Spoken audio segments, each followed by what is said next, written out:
aspartato al 2-oxoglutarato. Cuando se haga la transferencia o se realice esa transferencia de grupo amino, de grupos aminos o de un grupo amino, el aspartato se va a convertir en oxalacetato y el 2-oxoglutarato en glutamato. En una segunda reacción, quiere decir entonces que esta metodología es una reacción acoplada.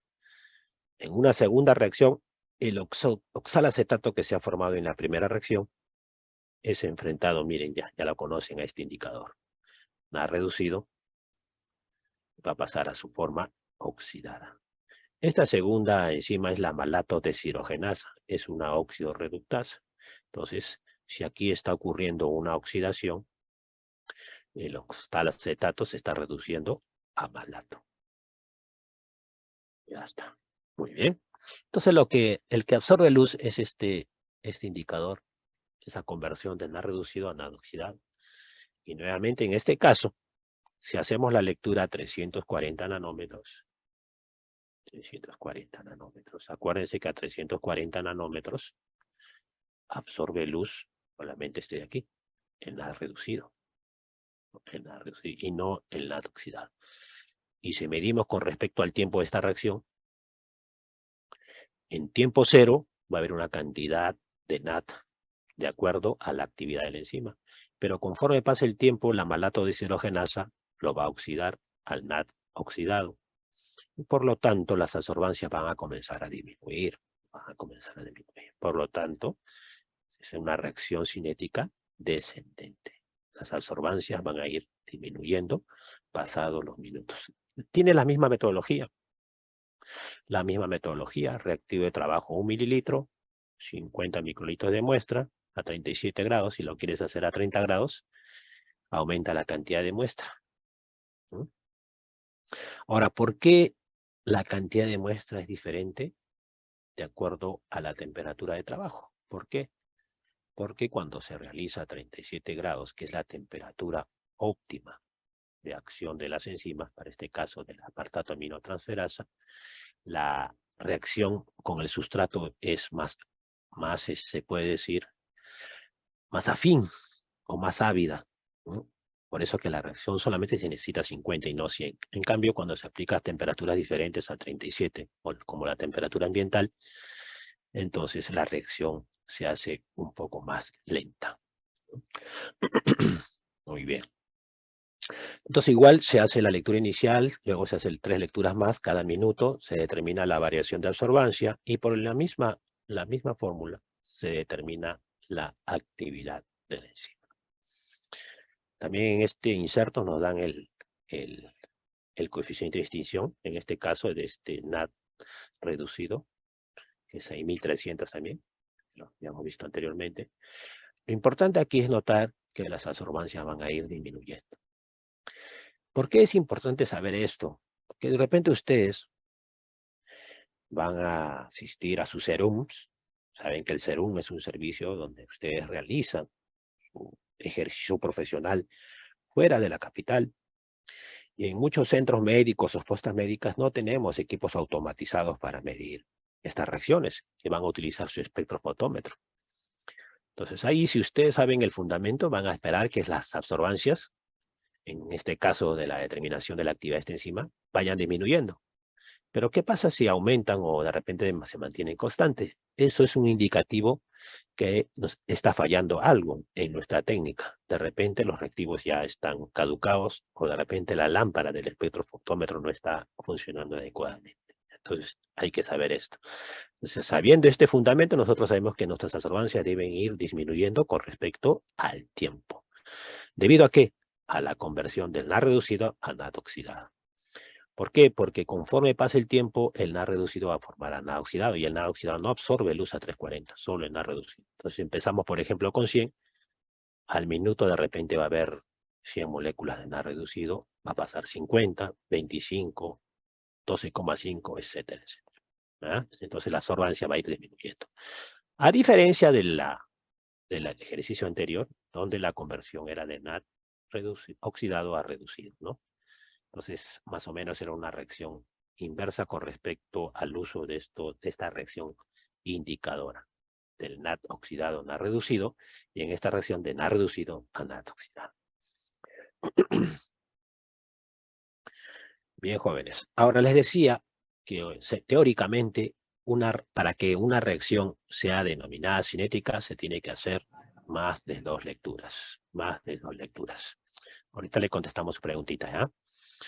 Tenemos que hacer más de 2 lecturas. Pero la desventaja de realizar cinéticas con 2 puntos o 2 lecturas de absorbancia es que no estas presentan muchas fuentes de error. Muchas fuentes de error. ¿Cómo, profesor? Por ejemplo, miren, ¿cómo? Si nosotros acá tenemos, por ejemplo, la absorbancia y acá tenemos el tiempo. Más o menos por ejemplo, una reacción cinética para medir enzima tiene una curva así, una fase de retraso, una fase lineal y una fase de agotamiento. Es en la fase lineal donde se debe hacer las lecturas de las absorbancias. Esa variación de absorbancia por minuto se debe hacer aquí, en esa fase lineal. Vamos a suponer que esta curva tenga actividad de la enzima normal. Está dentro del rango referencial. Pero ¿qué pasa si en una muestrita tenemos una actividad de la enzima muy alta? Entonces, la curva va a ser más parada. Va a tener una pendiente más pronunciada. Pero fase de retraso, entonces, rápidamente, de repente va a llegar aquí a su fase de agotamiento. Ya, esta es fase lineal, más corta su fase lineal. Bien, entonces si hacemos la lectura aquí, vamos a poner aquí en este tiempo 1,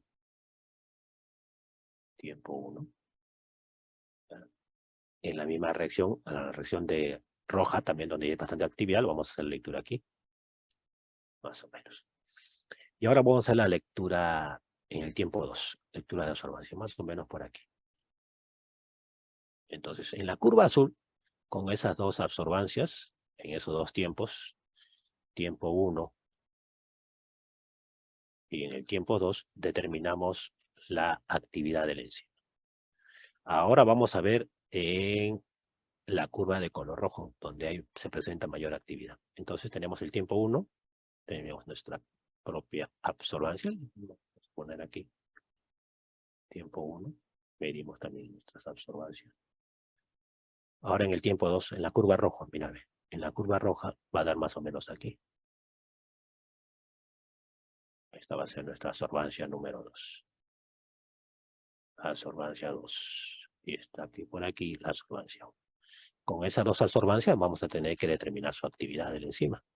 Pero miren la segunda lectura, que corresponde más o menos por aquí, ya no está en la fase lineal, sino está en la fase de agotamiento, ¿no? Vamos a suponer que en la lectura 1 nos salga 0,200.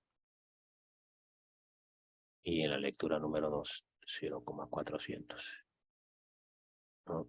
Muy bien, entonces usted en su espectrofotómetro va a tener estos 2 valores de absorbancia. Pero no se va a poder dar cuenta de que la segunda lectura corresponde a la fase de agotamiento. Va a hacer sus cálculos y eso va a traer consigo muchas fuentes de error. Va a hacer que reporte un resultado que no es en realidad. ¿Por qué? Porque yo le decía, cuando una lectura está por fuera de la linealidad o la fase lineal, en este caso, de la actividad de la enzima, se tiene que hacer dilución para traerlo a esta fase lineal, ¿no? Entonces, el medir una reacción cinética en 2 puntos presenta esta desventaja. No podemos darnos cuenta si seguimos en la fase lineal o no. Esa es una gran desventaja de estos métodos. Por eso que las reacciones cinéticas se hacen entre 3 a más lecturas. Y les comentaba acerca de los equipos actuales automatizados, ¿no? Ellos leen inclusive más puntos, no minutos, sino cada segundo sus lecturas para que en tiempo real fabrique estas curvas o esta fase lineal y determine solamente la concentración de la enzima en esta fase lineal, ¿no? Ahora, cuando existe mucha actividad enzimática, una muestra, y el equipo comienza a determinar las absorbancias y bruscamente, rápidamente pasa a la fase de agotamiento, el equipo automáticamente también hace una dilución, ¿no? Entonces dice, espere, equipo diluyendo. Ahora, a pesar de que el equipo hace dilución y sigue saliendo este problema, entonces el equipo te manda una alarma. Usted tiene que realizar la dilución. Entonces ahí tienes que realizar la dilución manualmente. Y eso se presenta frecuentemente en la práctica clínica. El equipo no puede tener, a pesar de que hace su propia dilución, sigue saliendo por fuera de la linealidad o la fase lineal de la actividad de la enzima, vas a tener que diluir tu propia muestra. Diluyes la muestra y recién le colocas al equipo y el equipo determina su actividad. No te olvides, cuando realizas dilución, tienes que multiplicar la actividad que te sale por el factor de dilución. ¿Ah? Entonces, por eso, las reacciones cinéticas se prefiere medir en más de 2 absorbancias con respecto al tiempo. Muy bien. Vamos a contestar esta preguntita. Profesor, ¿cuánto tiempo debemos calentar? No se debe calentar, debemos incubar. La mayoría de enzimas de interés clínico se debe incubar a 37 grados centígrados o a temperatura ambiente, que es más o menos el rango donde la enzima actúa con mayor actividad, o sea, en esas temperaturas. Pero si, por ejemplo, lo hacemos en frío, por rigidez molecular, la enzima va a actuar lentamente sobre el sustrato. Si de repente lo calentamos, como me dicen en esta pregunta, a 100 grados centígrados, la enzima se va a desnaturalizar. Entonces ya no va a poder actuar sobre su sustrato. Entonces, tiene que ser a temperaturas donde la enzima pueda actuar correctamente. Ahora, ¿qué temperatura o a qué tiempo debemos de incubar la muestra con la enzima? Ahora, de eso va a depender de cada enzima. El tiempo de retraso va a depender. Por ejemplo, para la creatinquinasa, sí, el tiempo de retraso es 5 minutos. Entonces hay que esperar 5 minutos. Aquí se forma el complejo enzima-sustrato. Aquí, ¿no? Ahí todavía se está formando, se está encajando, se encochlan la enzima con el sustrato. Posterior a la formación de este complejo, recién la enzima va a actuar sobre el sustrato y se va a formar productos, ¿no? Por ejemplo, le decía que para la creatinquinasa ese tiempo de retraso es 5 minutos, pero para otra enzima, por ejemplo, el láctico deshidrogenasa que hemos visto es 30 segundos. El tiempo de retraso es menor. Eso va a depender de la enzima, jóvenes, ¿ya? Entonces, por eso es importante también leer el inserto. Y es importante respetar estos tiempos. Estos tiempos ya están estandarizados, ya están validados. Simplemente el analista tiene que verificar esos tiempos de acción de la enzima. Muy buena pregunta, Fernando. Muy buena pregunta. Muy bien. Entonces le decía, se prefiere entonces cuando se habla de una reacción cinética hacer más de 2 lecturas. Pero sin embargo, hay reacciones que todavía se siguen haciendo de 2 puntos. Por ejemplo, la creatinina por el método de Jaffe. Esta es una reacción muy conocida. Aquí la creatinina en medio alcalino va a reaccionar con un ácido, el ácido pícrico, para formar una sustancia coloreada, más o menos de color rojo lejano, dice, ¿no? Ese color va a absorber luz a 500 nanómetros. Ahora, mírenme, ¿cómo es el método de aquí? Dice, agarramos o cogemos 1 mililitro de reactivo y muestra 0,1 mililitro, que equivale a 100 microlitros. Mezclamos, incubamos lo insertamos a la cubeta del espectrofotómetro, ponemos en marcha nuestro cronómetro, leemos la absorbancia a 500 nanómetros después de 30 segundos. Y después hacemos las segundas lecturas a los 90 segundos. O sea, aquí se hace 2 lecturas nada más. Lectura 1 y lectura 2. Y con estas 2 absorbancias se determina la concentración de creatinina. Aquí hay que reconocer que la creatinina no es una enzima, es un metabolito producto del metabolismo muscular, ¿no? No es una enzima. Entonces, ¿por qué en esta reacción cinética, dice, cinética, se utiliza estos tiempos? Lo que pasa que si utilizamos o hacemos las lecturas anteriores a estos 30 segundos, ¿no? pueden haber reactivos o otros compuestos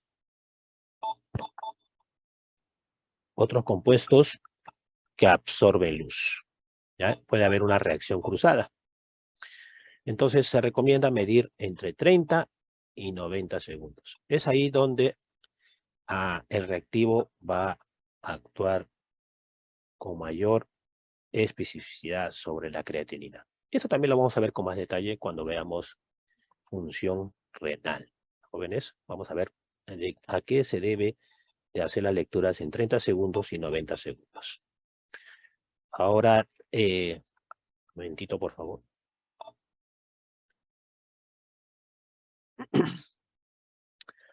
Ya, ahora también vamos a aprender por qué le llaman compensado a este método.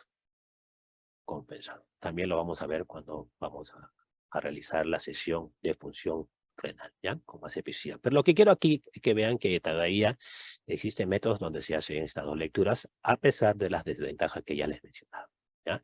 Y con estas dos absorbancias se va a calcular la concentración de creatinina. Ahora, estos tiempos de 30 hasta los 90 segundos, como le decía, es para evitar las interferencias, como por ejemplo el ácido ascórbico, las altas concentraciones de glucosa, el ácido pirúvico, las cetonas también pueden interferir en este tipo de reacción. Para evitar esas interferencias se hacen lecturas en 30 y 90 segundos. Muy bien. Entonces, jóvenes, hasta aquí hemos hablado acerca de las reacciones que se utilizan en bioquímica clínica para determinar la concentración de algún constituyente. Vamos a ver si hay más preguntitas. Ya. Fernando me dice, TAP, gracias, profesor. De nada, Fernando, al contrario. Gracias por tu participación. Entonces, vamos a continuar con la siguiente sesión. Aquí sí, jóvenes, en esta sesión vamos a determinar lo que es, cómo se determina la actividad de las enzimas en el laboratorio. En el laboratorio. Vamos a hacer rápidamente, recordar eso. ¿Se acuerdan entonces cuando hacemos la determinación de cualquier constituyente, nosotros utilizamos una curva de calibración? Para determinar esta curva de calibración, yo necesito saber, aquí tengo que enfrentar lo que es concentración y por aquí el valor de absorbancia. Entonces, yo lo que hago para determinar o realizar mi curva de calibración es utilizar soluciones que tienen una concentración conocida del constituyente. Por ejemplo, si yo quiero medir glucosa, entonces utilizo estándares a diferentes concentraciones. Vamos a suponer que sea aquí 10. Vamos a poner un poquito más. 50 de concentración, 100, 200 y uno más, 300. ¿Ya? Entonces, estas son soluciones que tienen concentración conocida del constituyente de glucosa, de 50, 100, 200. Y le determino sus absorbancias. Hago la reacción como si fueran muestras, formo el complejo coloreado y determino sus absorbancias. Entonces, bueno, acá, absorbancia de la solución que contiene 50 miligramos por decilitro de glucosa. Determino la absorbancia, hago la reacción de color y determino su absorbancia. Entonces tengo aquí absorbancia 2. Igual, con la de 200 hago lo mismo, voy a obtener la tercera absorbancia. Y con la solución de 300 miligramos por decilitro de glucosa hago lo mismo. Entonces, de tal forma que voy a obtener una curva. Yo le decía, ¿no?, que la concentración es proporcional a la absorbancia. Entonces, en este caso nos va a salir una curva así más o menos. Listo. Ahora, acuérdense que la de Lamer-Beer se va a cumplir hasta cierta concentración. Por ejemplo, en el caso de mi equipo que yo utilizo, donde yo laboro, la linealidad es hasta 800 miligramos por decilitro. Cuando el equipo ve que una solución o una muestra tiene mayor de 800, automáticamente hace la dilución. Entonces se dice, según las características del autoanalizador, que tiene una lectura extendida o una linealidad extendida, ¿no? Porque hace su dilución automática. Pero lo real es que sea lineal hasta 800. Entonces, cualquier muestra que tenga mayor concentración de 800 va a pasarse a diluir, ¿ya? Entonces, más o menos, así es la curva. Esa es mi curva de calibración. Entonces, yo puedo determinar si yo tengo una muestra problema, y tengo una muestra problema, hago la misma reacción, yo no sé qué concentración, mi muestra problema, pero tiene una absorbancia de por aquí. Vamos a poner una absorbancia de mi muestra problema. Entonces, yo interpolo, hago la interpolación, y puedo determinar la concentración de mi muestra, que más o menos cae por aquí. Vamos a suponer que sea 120 miligramos por decilitro de mi muestra. Esa es una forma de determinar la concentración de glucosa en mi muestra problema, interpolando en la curva de calibración.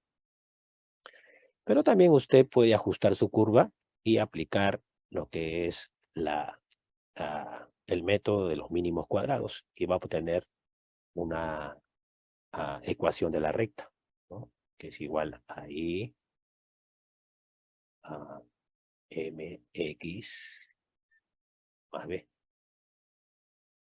¿no? Muy bien. Entonces, m la pendiente, b el intersecto. Y vendría a ser que está en el eje de las ordenadas, ¿ya? ¿No? La absorbancia y x vendría a ser la variable en el eje de las abscisas.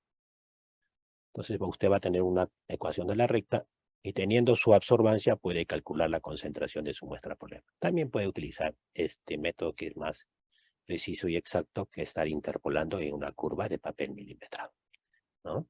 Entonces, o también puede obtener por el factor de calibración.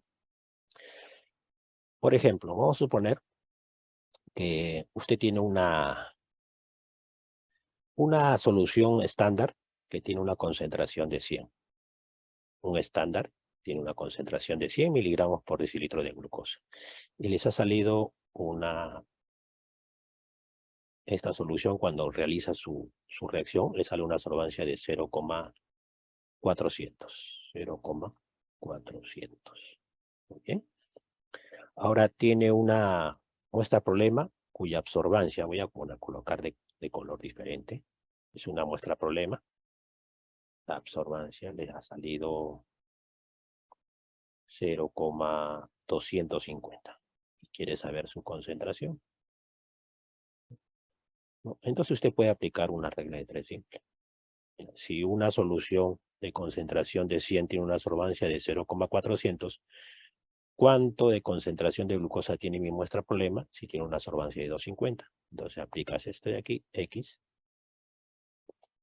es 100, ¿no? 100 vendría a ser la concentración del estándar, ¿no? Concentración del estándar, que es 100.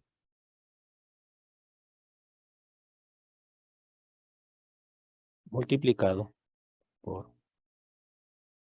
la variación, o perdón, la absorbancia, mira, de la muestra problema, que es 250,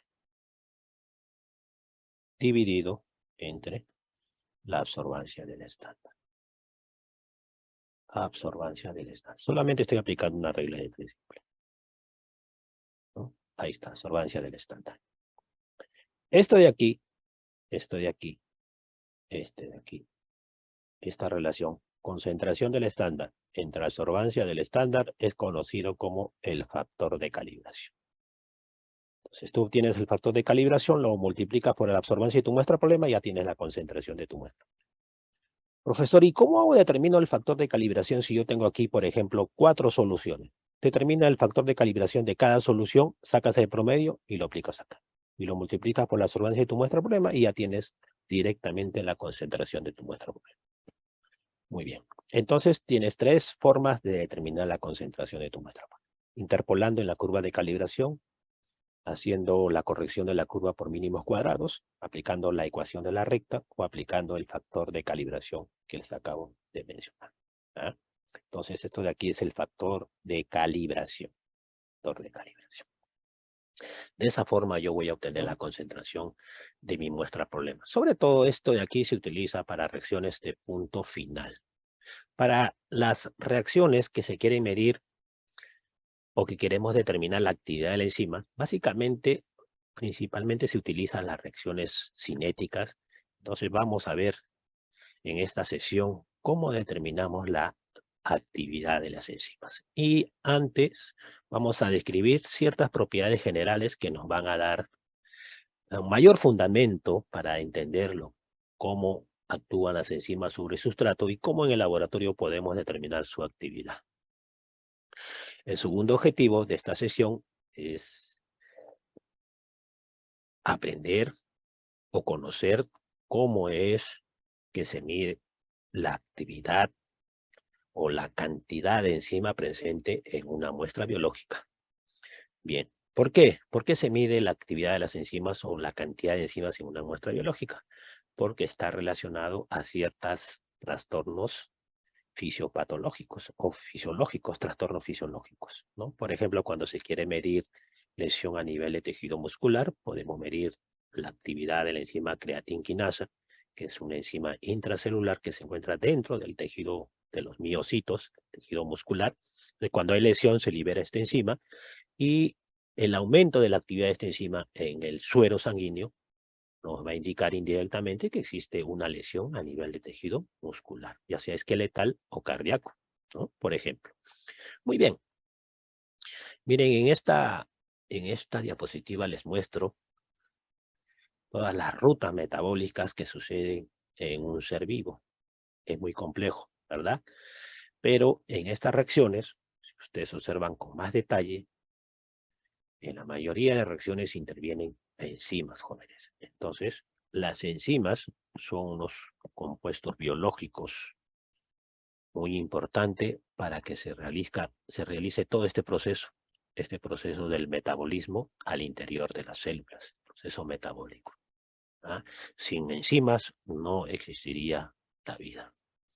Y sabemos que los procesos metabólicos pueden ser de dos tipos, el catabolismo y el denominado anabolismo. El catabolismo es el proceso mediante el cual, a través de compuestos biológicos complejos, como el caso de los carbohidratos, las grasas o las proteínas, vamos a degradar estos compuestos moleculares en compuestos más simples, ¿no? En compuestos simples, por ejemplo, el CO2, el agua y el amoníaco. ¿Ah? En otras palabras, entonces, el catabolismo es un tipo de metabolismo donde los compuestos biológicos complejos van a pasar a compuestos biológicos más simples. Entonces, la degradación de estos complejos macromoleculares a moléculas más simples se le denomina catabolismo. Producto de ese catabolismo, de esa degradación de estos compuestos macromoleculares, se va a producir estas moléculas como el ATP, estas coenzimas como el NAT o el FAT, que son moléculas altamente energéticas, altamente energéticas. Ahora, el otro tipo de metabolismo es el anabolismo. En este caso es el proceso inverso. Desde moléculas más simples se va a pasar a moléculas más complejas como las proteínas, los polisacáridos, lípidos, ácidos nucleicos. Pero para que se forme estas macromoléculas a partir de precursores o moléculas más simples, se necesita la absorción de energía. Entonces el anabolismo va a tomar la energía que se ha liberado en el proceso de catabolismo. Por eso se dice que estos procesos de anabolismo y catabolismo están interrelacionados. Entonces, todos estos procesos es lo que denominamos metabolismo. Metabolismo. ¿Y qué cosa es el metabolismo? Sencillamente son las reacciones químicas que suceden al interior de la célula con el único objetivo de obtener energía. Energía, jóvenes. ¿Y para qué? Para que se realicen todas estas reacciones que hemos visto al inicio. Todas estas reacciones que es el conjunto de reacciones del metabolismo celular. Muy bien, pero este proceso metabólico se debe hacer rápidamente, ¿no? Como dice aquí en esta diapositiva, en un abrir y cerrar de ojos. ¿Y quién se encarga que estos procesos químicos, estas reacciones químicas sean rápidas? nuestras famosas amiguitas, las enzimas. Por ejemplo, para el caso de la ureasa, vamos a ver un ejemplo. La ureasa es una enzima que va a convertir la urea, vamos a colocar aquí la molécula urea, ajá, y la urea, la ureasa, va a actuar sobre este sustrato y lo va a convertir en amoníaco, CO2 más CO2. ¿Ah? Muy bien. Entonces, mira, ve, la urea. Si no hubiera enzima, esta reacción sería muy lenta, muy lenta. No nos conviene que sea lenta. ¿Por qué? Porque la urea se puede eh, almacenar en nuestro organismo, puede aumentar su concentración y es muy tóxico, sobre todo para el sistema nervioso central. Entonces, tenemos que degradar rápidamente la urea. No se tiene que acumular en nuestro organismo una vez que se ha producido. Entonces, la urea se interviene, lo degrada en amoníaco y CO2. Entonces, en presencia de la enzima ureasa, esta reacción se hace 1.000.000.000 de veces más rápido. 1.000.000.000 de veces más rápido. Entonces podríamos decir que las enzimas son aquellas moléculas que va a ser posible que las reacciones químicas al interior de las células sean más rápidas. Inclusive hay enzimas que actúan con más velocidades, ¿no? Aquí hay otros ejemplos. Por ejemplo, la anhidrasa carbónica más o menos aumenta en 1.000.000 de veces la velocidad de reacción de esta enzimita, de la reacción donde va a actuar, ¿no? Entonces las enzimas aceleran las reacciones químicas al interior de las células. Y otra característica tienen las enzimas. Miren, por ejemplo, aquí tenemos la degradación del peróxido de hidrógeno por la enzima peroxidasa, ¿ah? Lo degrada en agua y oxígeno. Cuando no hay enzimas, se forma esta curva de color rojo. O sea, se necesita una gran cantidad de energía, ¿no?, para transformar este peróxido de hidrógeno en agua y oxígeno. Pero en presencia de enzima, se va a dar la curva de color azul. La energía es mucho menor. Por lo tanto, las enzimas también, otra característica son ahorradores energéticos. Hacen su función gastando la mínima cantidad de energía, ¿no? Es como utilizar esos focos antiguos de filamento y los focos LEDs, ¿no?, que gastan menor cantidad de energía. Entonces, las enzimas son aquellas biomoléculas que garantizan el desarrollo de una reacción, pero utilizando menor cantidad de energía. Muy bien, entonces actúan rápidamente, gastan poca cantidad de energía para hacer su función. Esto en presencia de la enzima, vuelvo a repetir. Esto cuando no hay enzima. Aquí no hay enzima. Muy bien. ¿Qué otra función tiene? Miren, acá tenemos la enzima, se enfrenta al sustrato, se forma el complejo enzima-sustrato. Entonces la enzima va a transformar el sustrato en un producto y nuevamente la enzima entra al ciclo para actuar sobre tu sustrato. Y esto se da continuamente, ¿no? Entonces vuelvo a repetir. La enzima se une al sustrato, forma el complejo enzima-sustrato, el sustrato es transformado en producto y la enzima se libera. No existe alguna modificación molecular en esta reacción. En esta reacción de convertir el sustrato en producto, la enzima no se transforma, mantiene intacto su estructura. Por lo tanto, quiere decir que la enzima puede actuar nuevamente sobre otro sustrato, sobre otra molécula de sustrato. Entonces quiere decir, como el Pac-Man que estamos viendo en esta diapositiva, la enzima no se cansa, ¿no? Come y nuevamente está dispuesto a seguir comiendo. Entonces ya tenemos tres características fundamentales de las enzimas, ¿no? Actúan rápidamente, gastan poca energía y además no se cansan, ¿no? Entonces podemos resumir con esta imagen. Mira, ahorradoras de energía, son rápidas porque aumentan la velocidad de las reacciones y no se cansan porque una vez que actúan sobre su sustrato quedan libres para actuar sobre otra molécula de sustrato. ¿Y cómo nosotros vamos a representar la reacción de una enzima? Como se puede observar aquí, primero la enzima se va a enfrentar a un sustrato. Ahí está, se forma el complejo enzima-sustrato en un primer momento. Pero vamos a ver la reacción. Ahí, la reacción enzima-sustrato. Luego el sustrato es transformado en producto. El sustrato es transformado en producto y la enzima no se altera en el proceso. No se altera en el proceso. Entonces, esta es la forma correcta de cómo se representa la reacción de una enzima. Enzima-sustrato, complejo enzima-sustrato y luego enzima más producto. Vuelvo a recalcar, en este proceso la enzima no se altera molecularmente.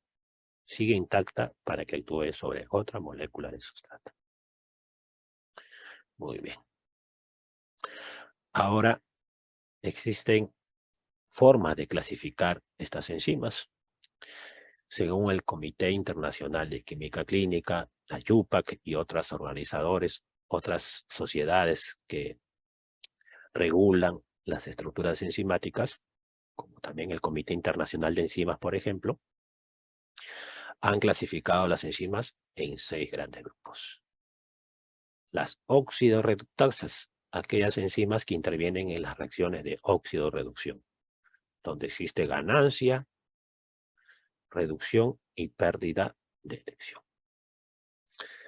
Dice acá Erling, dice, profesor, ¿las enzimas tienen un tiempo promedio de vida? Sí, tienen un promedio de vida, porque si bien es cierto, ellas pueden actuar sobre un sustrato después de actuar sobre otro sustrato, pero esto no se hace indefinidamente. Va a haber un momento que ya la enzima también se degrada por ciertas variables y nuevamente tiene que ser sustituida con otra molécula. ¿Ah? Muy bien. Entonces le decía, las enzimas pueden clasificarse en oxidorreductasas. Son enzimas que van a intervenir en reacciones de oxidorreducción. Acuérdense las famosas reacciones redox. Aquí, en estas reacciones, ocurre oxidación y a su vez reducción. No puede haber una ecuación donde solamente exista reducción. Siempre tiene que ser acompañada de oxidación o viceversa. La reacción donde se ha producido una oxidación, tiene que haber algún compuesto que se ha reducido. ¿Ah? Entonces, las oxidorreductasas grupo 1 son enzimas que intervienen en las reacciones de transferencia de electrones o ganancia y pérdida de electrones. Segundo grupo, las transferasas. Estas enzimas se caracterizan por transferir, como su nombre lo indica, grupos químicos. Por ejemplo, las transaminasas transfieren grupos aminos a otros sustratos, ¿no? Entonces aquí las transferasas. Luego tenemos las hidrolasas. Las hidrolasas van a romper enlaces, sobre todo enlaces covalentes. Pero ¿cómo lo rompen? En presencia de agua. La molécula de agua pasa a unirse a estos compuestos para que se produzca la ruptura de estos enlaces. Entonces hay ruptura de enlaces en presencia de agua. Si usted observa esta ecuación de aquí,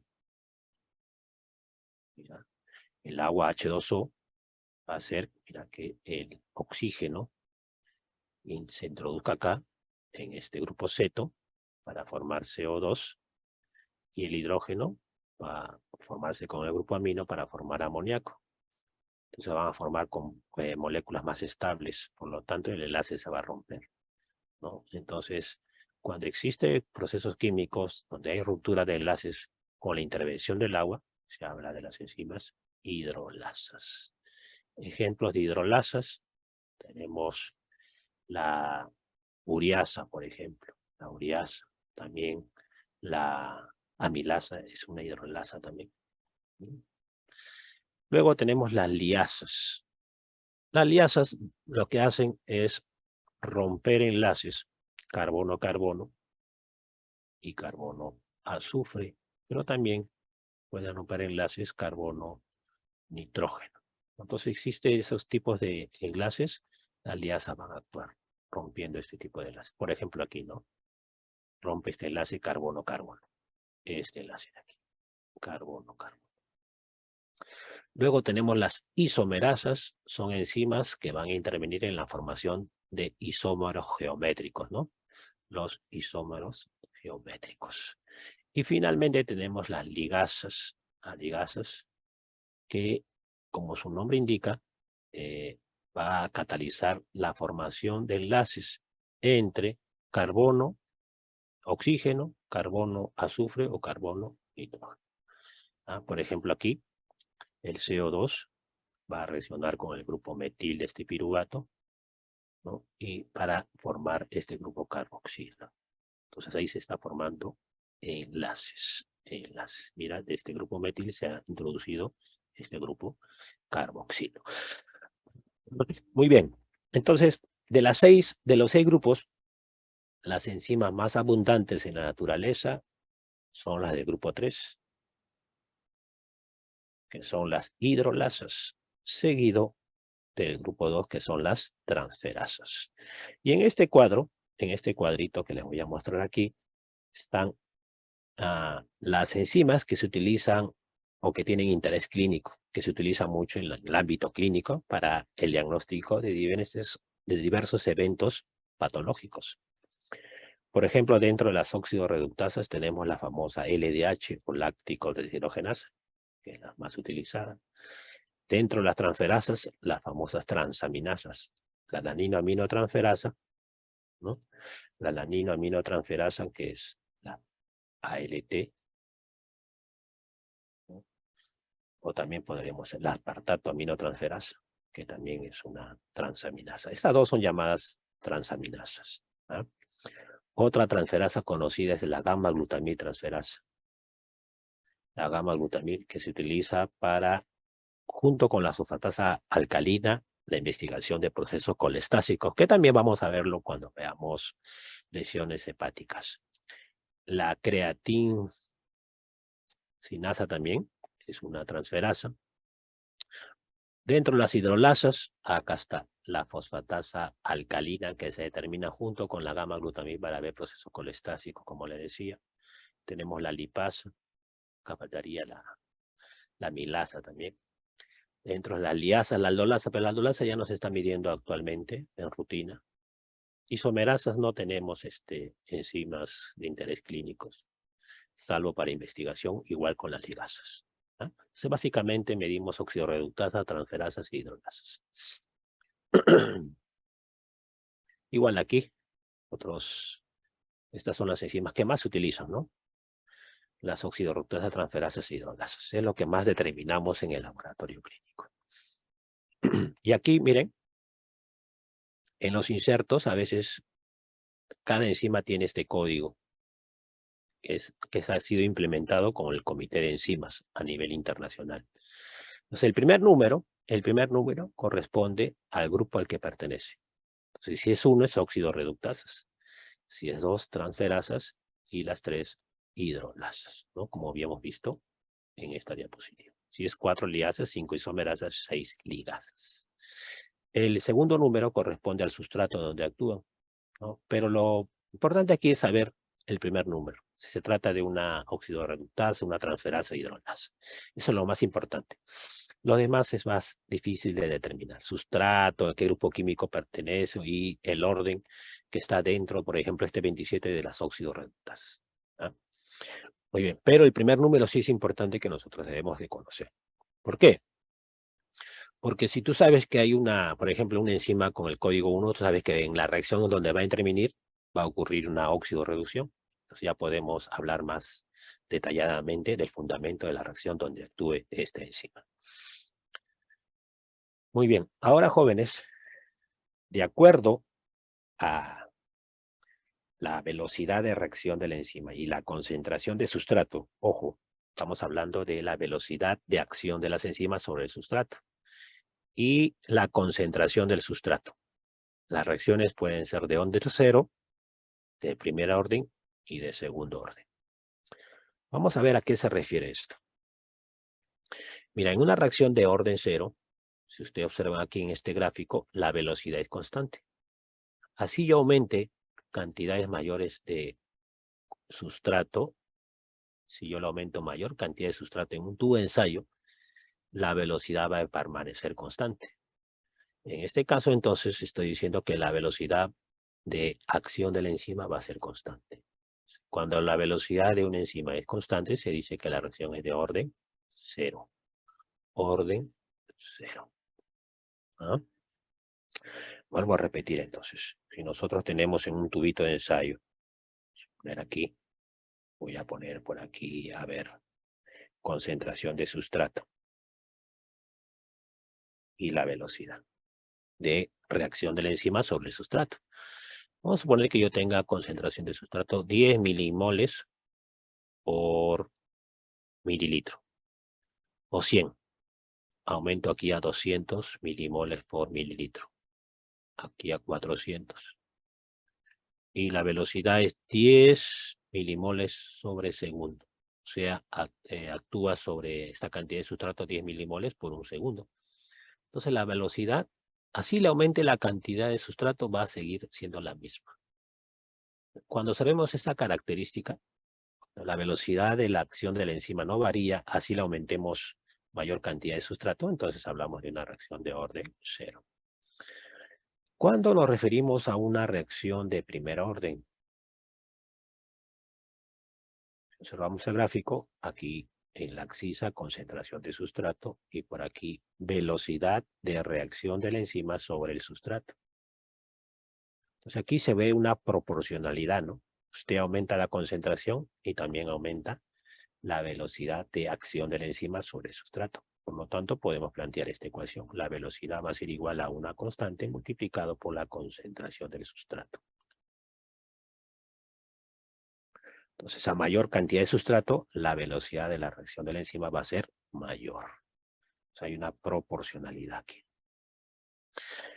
En cambio, en una reacción de segundo orden, jóvenes, aquí, por ejemplo, se puede dar el caso, en el caso de una reacción de condensación.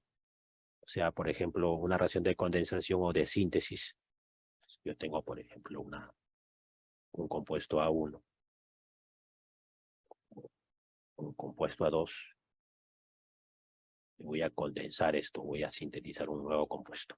A1 unido a A2.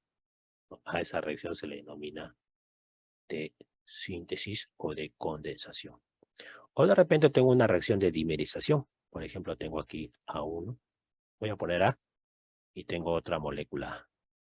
Entonces voy a formar este compuesto. A2. Un dímero, ¿no? De A. En este tipo de reacciones entran las reacciones de segundo orden.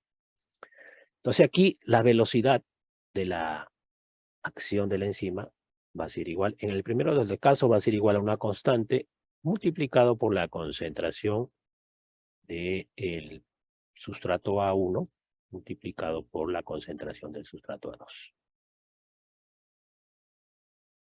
En el segundo caso, la velocidad va a ser igual a una constante multiplicado por la concentración de este monómero, que es A, como es A por A, entonces podemos poner al cuadrado, ¿no? A al cuadrado, cualquiera de los dos. En este caso, la curva de reacción va a ser más o menos así. Muy pocas veces utilizamos reacciones de segundo grado en el laboratorio clínico. Para medir, sobre todo, utilizamos las reacciones de primer orden. Y las reacciones de orden cero tenemos que saber para no medir en estas reacciones de orden cero la actividad de las enzimas. ¿Ah? Pero ojo, estas reacciones de orden cero, de primer orden, segundo orden, inclusive hay de tercer orden, se dan dependiendo de cómo la velocidad de reacción es influenciada por la concentración de los reaccionantes o sustratos. Mucho ojo a esto, ¿ya? Entonces, dependiendo de la concentración del sustrato, las reacciones enzimáticas o la velocidad con la que actúa una enzima puede ser de primer orden, cero orden, segundo orden o tercer orden. ¿Ah? Muy bien. Entonces, un factor que puede modificar la actividad de las enzimas también es esto, ¿no? La concentración del sustrato. Otro factor que puede modificar la actividad de las enzimas es el pH, jóvenes, el pH, ¿no? Por ejemplo, acá tenemos tres enzimas. La curva de color azul, que corresponde a la pepsina. Su pH óptimo de acción, más o menos, es entre pH 3 o 4, a pH ácido. Entonces, si queremos medir en el laboratorio la actividad de esta enzima, la pepsina, lo tenemos que realizar a este pH. Tenemos que utilizar un buffer que sea este pH constante de valor 4. En el caso de la ureasa, el pH óptimo es 7, neutro, ¿no? Entonces aquí tenemos que utilizar un buffer que nos garantice tener un valor de pH constante de valor 7. La arginasa, que es la curva de color verde, su pH es más alto, 11, ¿no? Entonces cada enzima tiene su punto óptimo de valor de pH donde actúa. O en otras palabras, actúa con más porcentaje de actividad a un determinado valor de pH. Por ejemplo, en la parte clínica utilizamos la fosfatasa alcalina. Y la fosfatasa alcalina, si usted revisa los insertos para determinar este constituyente, se utiliza rangos de pH entre 12 a 14. 12 a 13, inclusive hay algunos insertos que llevan hasta 14, ¿no? ¿Por qué? Porque en este rango de pH la fosfatasa alcalina tiene una mayor actividad. Entonces es por eso que cuando usted echa una ojeada a los insertos, va a notar que las enzimas utilizan diferentes buffers, diferentes valores, a diferentes valores de pH. ¿Y eso debido a qué? A que cada enzima tiene su punto óptimo de pH, donde la actividad de la enzima presenta un mayor porcentaje de actividad. Ahora también otro factor importante que puede modificar la actividad de la enzima es la concentración del tapón o del buffer o el tampón o buffer, ¿no? Por ejemplo, miren, en este caso la actividad de esta enzimita en este gráfico no dice la enzima, pero nos va a demostrar que utilizando diferentes concentraciones del tampón en milimoles, ¿no?, la enzima actúa con más efectividad cuando el buffer se encuentra a esta concentración, a 2 milimoles por 10 a la menos 3, ¿no? Muy bien, entonces quiere decir, cuando usted lee insertos también, va a encontrar diferentes concentraciones del tampón. Ahora, de repente, usted quiere hacer más adelante un trabajo de investigación, quiere determinar o quiere implementar un nuevo método para medir la actividad de una enzima. Entonces, cuando valida su método, tiene que utilizar varias concentraciones del buffer y observar a qué concentración de buffer la enzima presenta mayor actividad enzimática. Entonces, en este caso, este ejemplo, esta enzima tiene una mayor actividad cuando se trabaja en buffers que tienen esta concentración. También es importante considerar entonces la concentración del tampón o buffer. Igual aquí, dice en este trabajo de investigación, dice cómo la actividad de esta enzima, la leucin aril amidasa, aunque no es una enzima de interés clínico, pero nos va a ayudar a mostrar cómo la concentración de sustrato va a depender de su actividad, de esta enzima, ¿no? Por ejemplo, dice actividad de la enzima leucin aril amidasa respecto a la concentración del tampón o buffer tris. Buffer tris. Otra, ¿no?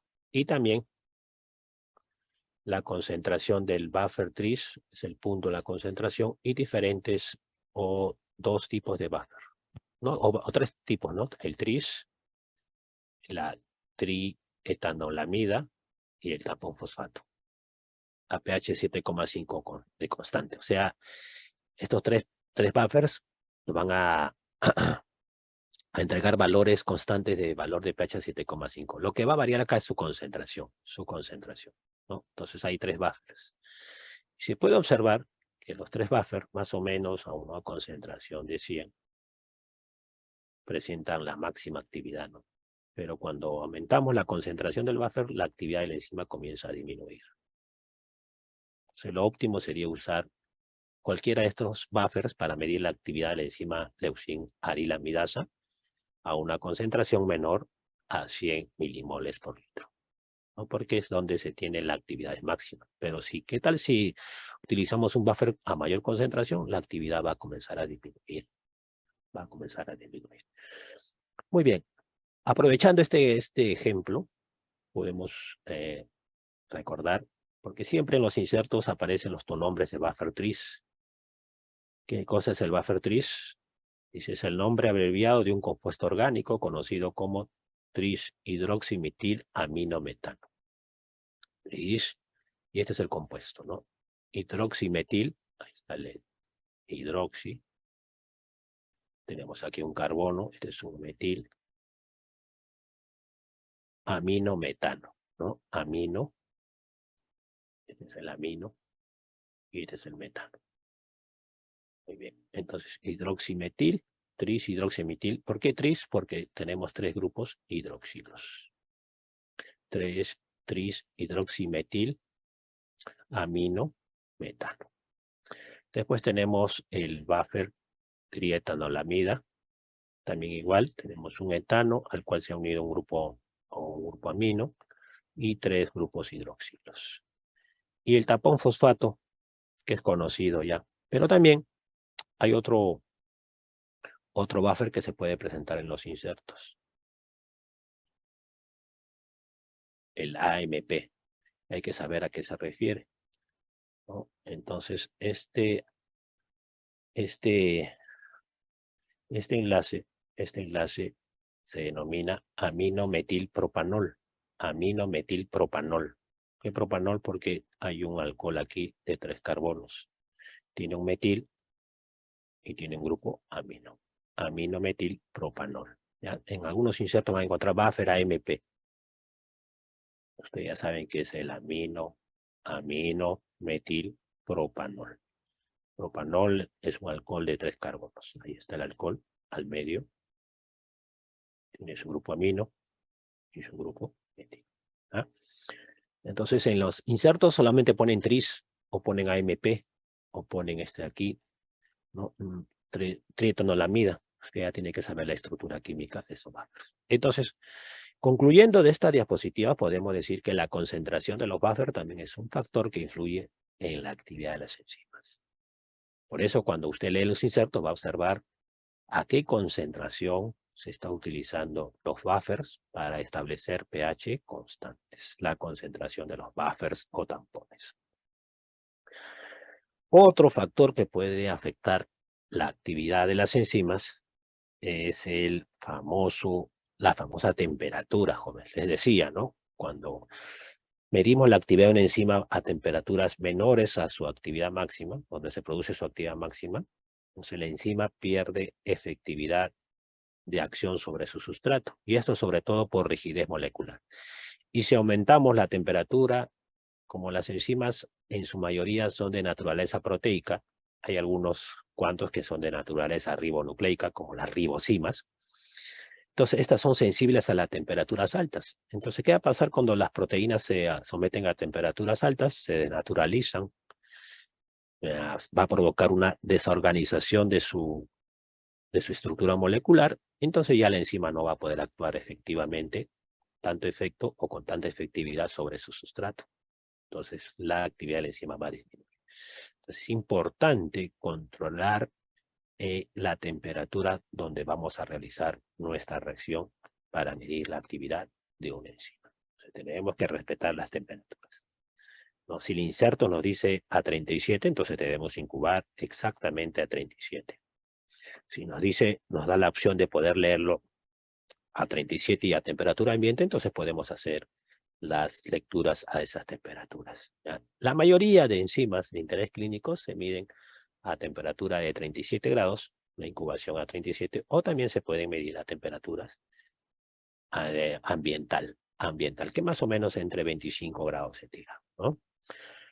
Pero también hay que tener presente que si usted se va a hacer su serum a un lugar cálido, por ejemplo, Chanchamayo, Oxapampa, donde hace altas temperaturas, o de repente a Tarapoto o Cayali, entonces ahí tiene que ver ¿no? Las temperaturas. Si lo hace a temperatura ambiente, ahí casi ya estamos a 37 grados, o 40 grados inclusive, ¿no? O menos. O sea, entonces tienes que ver cómo influye la temperatura en la medición de la actividad de tus enzimas.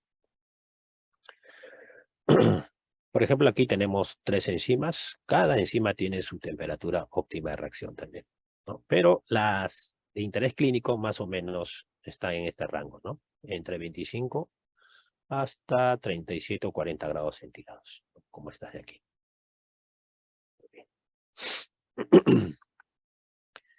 Ahora, el otro factor que interviene en la actividad de la enzima es la concentración del sustrato. Esta variable o este factor que influye en la actividad de las enzimas, que es la concentración del sustrato, fue muy estudiado por estos científicos, Leonor Michaelis y Leonora Menten. Michaelis y Menten hicieron muchos estudios con respecto a este factor. ¿Cómo influye la concentración del sustrato sobre la actividad de las enzimas?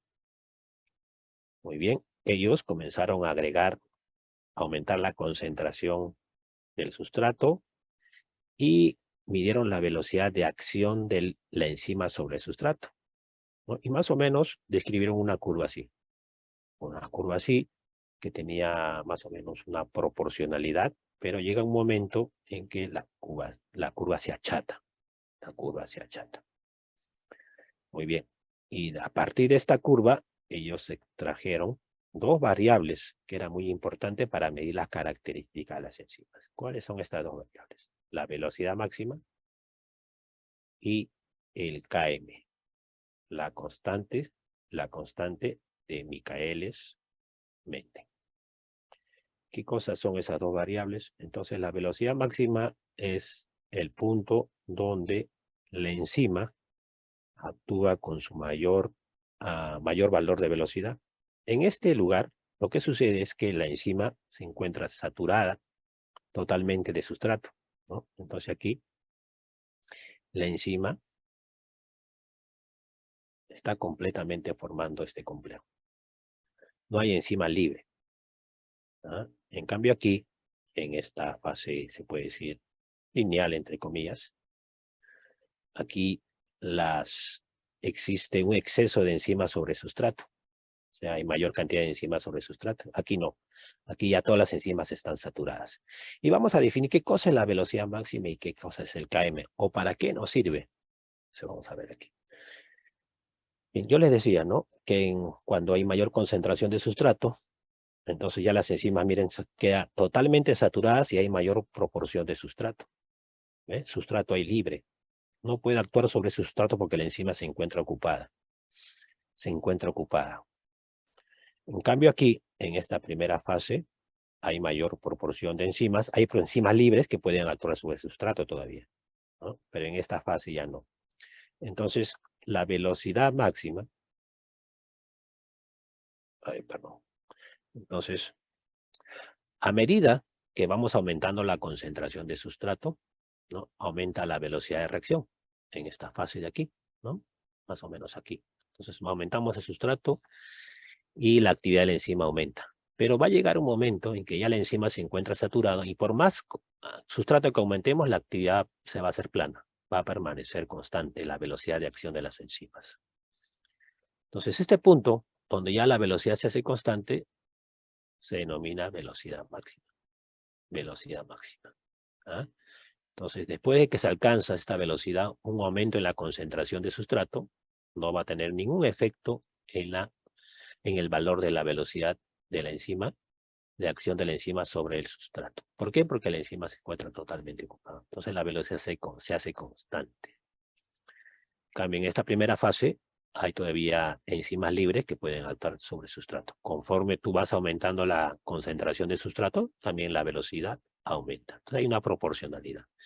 Luego de eso va a haber una fase donde ya no se guarda esa proporcionalidad. La actividad va a permanecer constante. Entonces ese punto donde ya se hace constante, se habla de velocidad máxima. Ahora, si nosotros sacamos la mitad, el 50% de la velocidad máxima, o sea, 0,5 de la velocidad máxima, y hacemos la interpolación en la curva,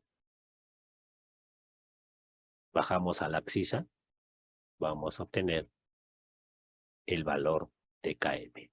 El valor de Km. Entonces, ¿qué cosa es el Km? Simplemente es la concentración de sustrato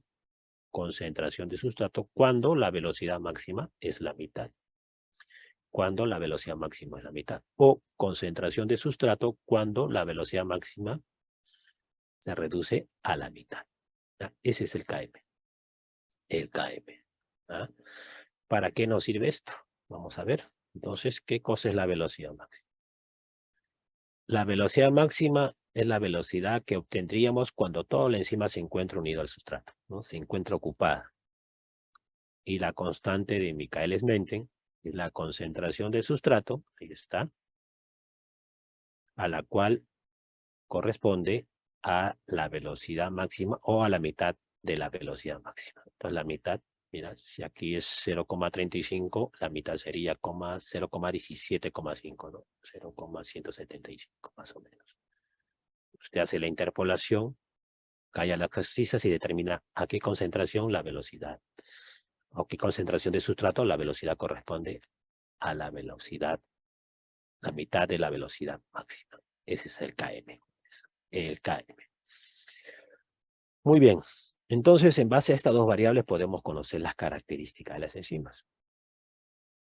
¿Para qué nos sirve el Km, entonces? ¿Para qué nos sirve determinar el Km? El Km nos va a dar una idea de la afinidad que tiene la enzima sobre el sustrato. ¿Ah? La afinidad que tiene la enzima sobre el sustrato.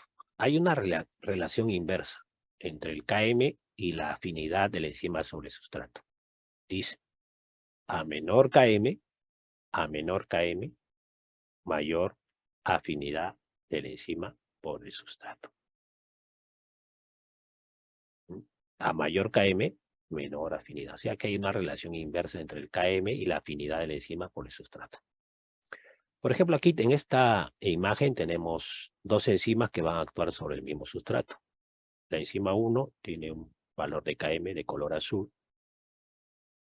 La enzima 2, al actuar sobre el mismo sustrato, tiene un valor de Km2, ¿no?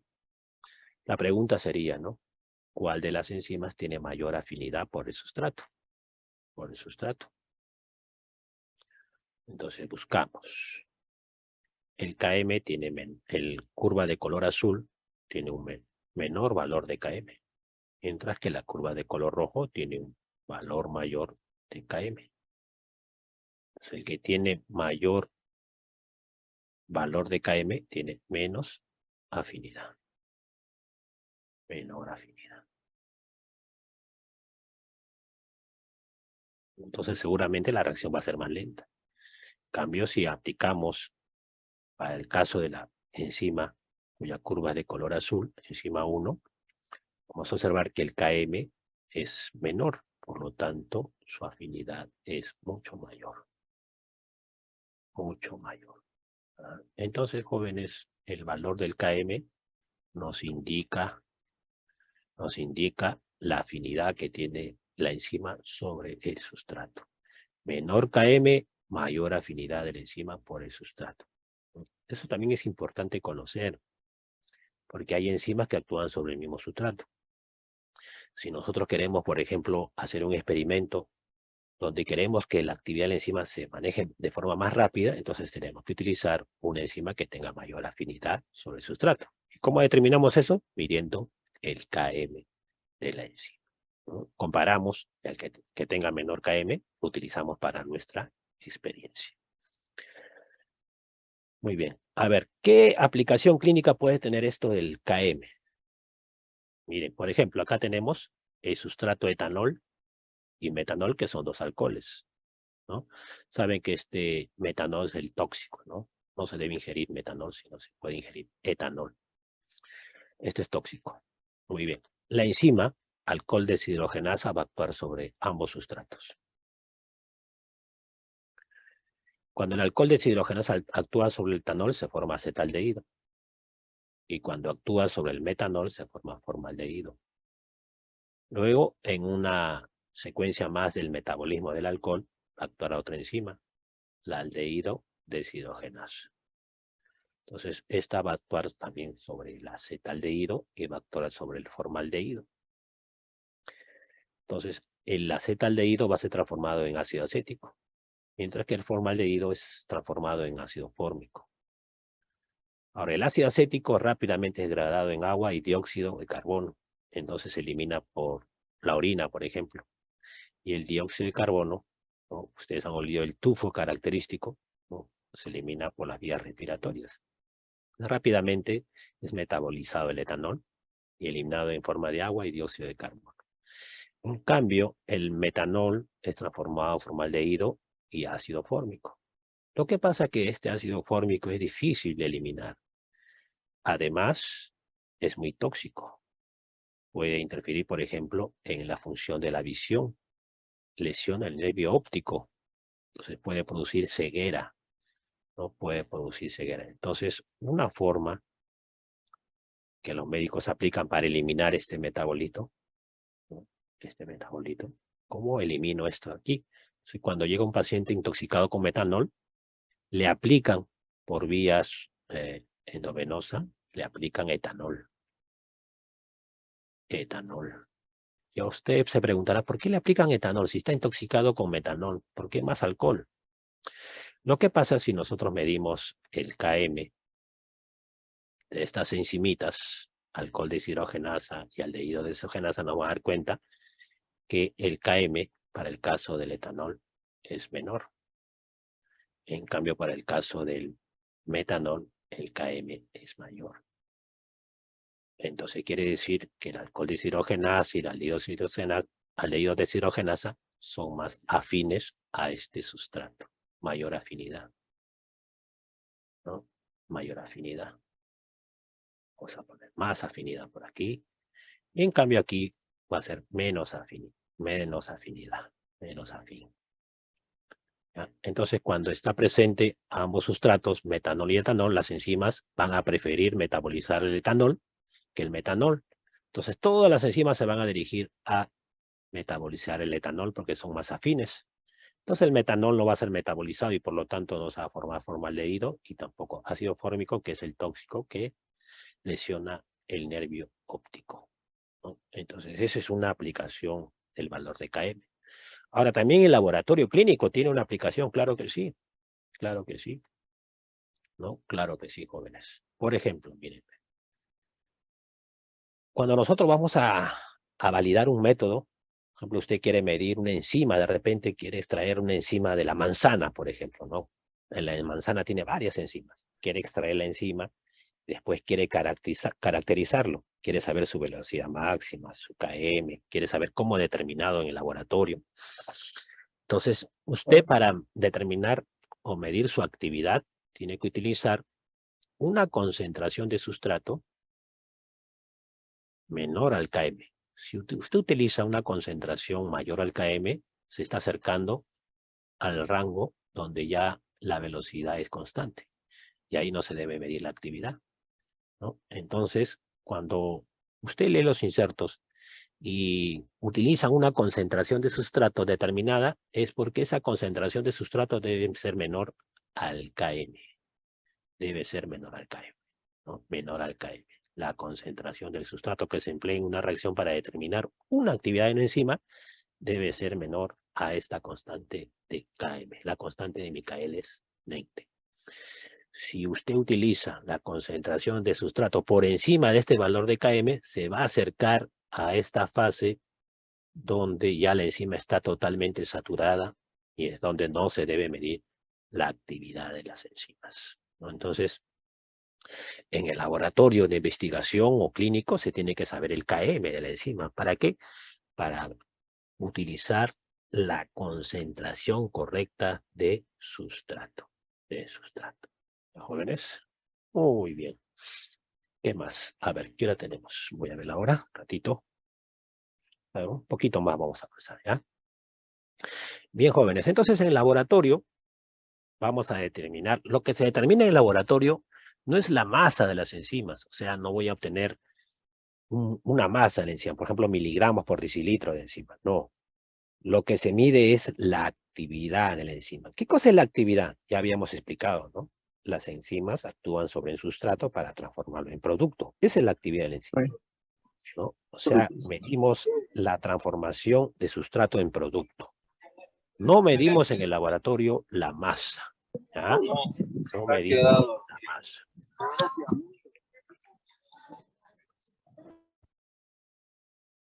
Ya está. ¿Ya? Lo que se mide en el laboratorio no es la masa, sino su actividad. ¿Por qué no medimos la masa? Porque las enzimas en las células se encuentran, o en los tejidos biológicos se encuentran en pequeñísimas cantidades. Entonces, para utilizar una metodología para medir la masa de las enzimas, necesitamos métodos muy sensibles. Por ejemplo, la quimioluminiscencia. Y la quimioluminiscencia es un método muy caro, ¿no? O sea, no nos conviene utilizar esos métodos en el laboratorio clínico. Hay una excepción. Por ejemplo, para medir la creatinquinasa, la isoenzima MB, se utiliza quimioluminiscencia. Ahí sí medimos su masa. ¿Por qué? Porque es muy importante para el diagnóstico de lesión cardíaca o infarto agudo al miocardio. Ahí hay que saber las pequeñas cantidades de esta isoenzima para saber el diagnóstico de lesión a nivel de tejido cardíaco. Pero la mayoría de las enzimas se miden a través de lo que es la actividad enzimática, ¿ya? Entonces, mucho ojo, hay excepciones. En la mayoría de veces se mide la actividad. Hay excepciones donde se mide la masa de las enzimas. Entonces, medir la actividad de una enzima, voy a dibujar aquí un tubito de ensayo. Si yo tengo dos muestritas, una muestrita con una gran cantidad regular de enzimas, queremos medir la concentración de la enzima, y otra muestrita con pequeña cantidad de enzimas, ¿ya? Una con gran cantidad. Entonces, lógicamente que aquí va a haber una mayor actividad de la enzima sobre su sustrato. Actividad, y aquí una menor actividad de la enzima sobre el sustrato.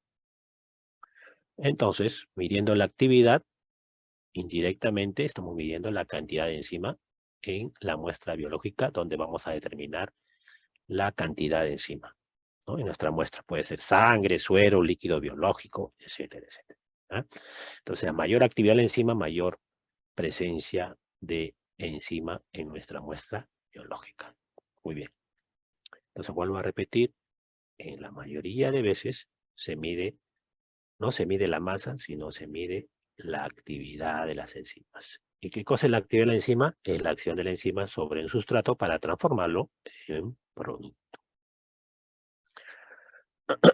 Muy bien. Entonces, para determinar la actividad de la enzima en un laboratorio, ¿qué podemos medir? Primero tenemos que medir el curso de la reacción con respecto al tiempo. ¿Y qué podemos medir? Podemos medir la desaparición del sustrato, o sea, cuando la enzima actúa sobre el sustrato lo va a transformar en producto. Entonces el sustrato, conforme pasa el tiempo, va a ir disminuyendo. Entonces podemos medir esa desaparición del sustrato. O podemos medir la aparición del producto, ¿no? La aparición de algún producto. O podemos medir la variación de algún cofactor. Entonces, de estas tres formas podemos medir la actividad de la enzima. Desaparición de sustrato, aparición del producto o la variación de algún cofactor. ¿Qué cosa es un cofactor? Algunas enzimas, o la mayoría de las enzimas prácticamente, la mayoría necesitan de alguna sustancia que les ayude a actuar con mayor eficacia. Y estos son los cofactores. Cofactores o coenzimas, ¿ya? Cofactores. Hay cofactores orgánicos e inorgánicos. Los cofactores orgánicos, en su mayoría, provienen de lo que son precursores de vitaminas, Por ejemplo, cuando nosotros vamos a medir la actividad de las transaminasas, TGO o ALAT y aspartato aminotransferasa, vamos a necesitar un cofactor orgánico que es el fosfato de piridoxal. Fosfato de piridoxal, que es un precursor de la vitamina B6. ¿Ah? Fosfato de piridoxal. Este es un cofactor. Entonces, tiene que estar presente este cofactor para que las enzimas transaminasas actúen correctamente sobre su sustrato. Hay otros cofactores inorgánicos, por ejemplo, la milasa necesita la presencia de magnesio y de iones calcio. Son iones divalentes.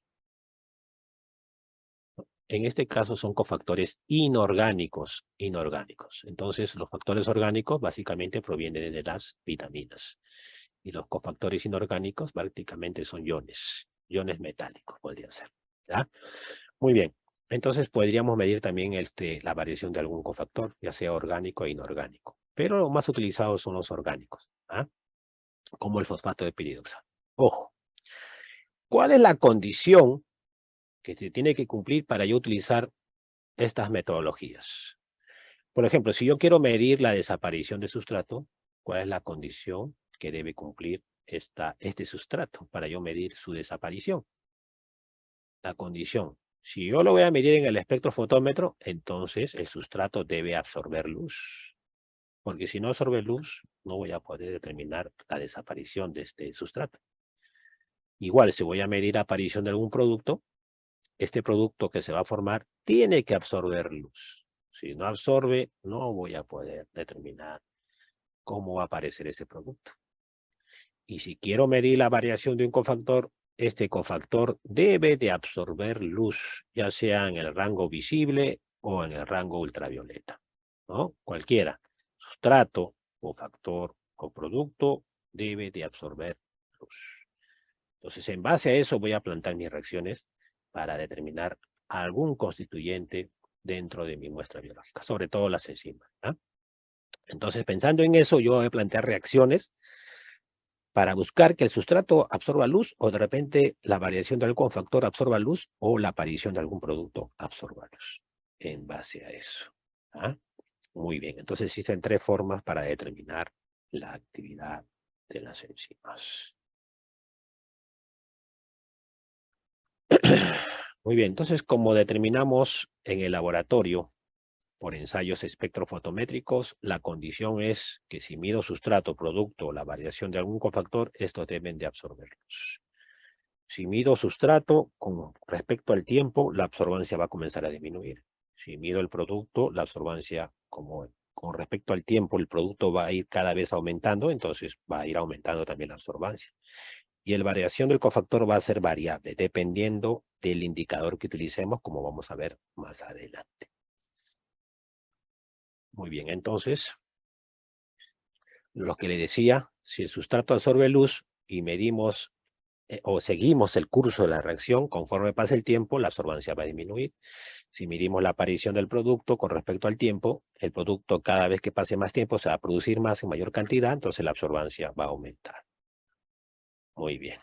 Entonces, en definitiva, ¿cómo determinamos la actividad de una enzima en el laboratorio? Simplemente podemos determinar la cantidad del producto formado, la desaparición de sustrato o la conversión de algún cofactor en condiciones, ¿no?, de pH y temperatura. Ya sabemos que son factores muy importantes que tenemos que considerar cuando vamos a medir actividad de enzimas, ¿no? Estrictamente controladas, como dice. Entonces tenemos que cumplir los valores o los rangos de pH y temperatura para garantizar una máxima actividad de las enzimas. ¿Ya, jóvenes? Muy bien. Entonces aquí el cofactor que se utiliza, un indicador, este cofactor que ya les iba mencionando conforme ha pasado las sesiones teóricas, es la conversión del NAD oxidado a NAD reducido, ¿no? La forma oxidada, mira la diferencia, solamente es un átomo de hidrógeno. Aquí en esta posición, en este carboncito. La NAD reducida tiene un hidrógeno adicional comparado a la NAD oxidado. Sabemos las características espectrofotométricas de estos dos cofactores. El único que absorbe luz a 340 es el NAD reducido. Entonces, a esta longitud de onda, si lo empleamos, nos va a permitir diferenciar el NAD oxidado y el NAD reducido. El NAD reducido absorbe luz a 340. El NAD oxidado no absorbe luz. En cambio, en este pico de 260, ambos absorben luz. Entonces, esta longitud de onda no me va a servir para poder distinguir estos dos tipos de cofactores. estas formas moleculares de cofactores, ¿no? En su forma oxidada y en su forma reducida. Muy bien. Entonces, jóvenes, para medir la actividad de la enzima podemos medir la aparición de algún producto, la desaparición de algún sustrato o la conversión de algún cofactor. La condición es, si vamos a emplear uno de estos métodos, estos constituyentes que se van a formar o van a desaparecer tienen que absorber luz. Esa es la condición, ¿ya? Entonces, en base a eso vamos a plantear nuestras reacciones para determinar la actividad de una enzima. A ver, vamos a ver la hora, creo que ya está avanzado. Sí, jóvenes, ya siendo las 6, ya nos hemos extendido un poquito más. Nos vamos a quedar aquí hasta la próxima semana. Ya la próxima semana terminamos esta sesión y iniciamos otra sesión. No sé si tendrán alguna pregunta, jóvenes. ¿Alguna pregunta final? ¿O ninguna pregunta? A ver, jóvenes, ¿alguna pregunta? ¿O todo está claro? ¿Alguna duda? ¿Consulta? ¿Una? ¿Ninguna, jóvenes? ¿Todo está bien? A ver, que me confirmen si todo está bien, por favor. O no escucho nada de repente. Todo claro. Muy bien. Muy bien, jóvenes. Ya les voy a entregar a la señorita, a la profesora Carmen, para que les pase las diapositivas. Ya seguramente ya tienen la diapositiva anterior también. Ahora en la nochecita les paso las diapositivas para que ya todos lo tengan. Bien, jóvenes, si no hay preguntas, nos estamos viendo la próxima semana. Vamos a entrar ya a lo que es el estudio de enzimas. Creo que ya entramos al estudio de lesiones de órganos, ¿no? Creo que empezamos con lo que es, no me acuerdo, creo que es renal o diabetes. Voy a ver si lo... Bien, jóvenes, si no hay preguntas, nos estamos viendo hasta la próxima semana. Buena semana para todos ustedes. Bendiciones. Hasta luego, jóvenes. Muchas Gracias, gracias. profesor. Hasta luego. Muchas Gracias. gracias, Hasta luego, profesor. Gracias, profesor. Hasta Buenas luego. tardes. Luego. Gracias, Nos vemos. profesor.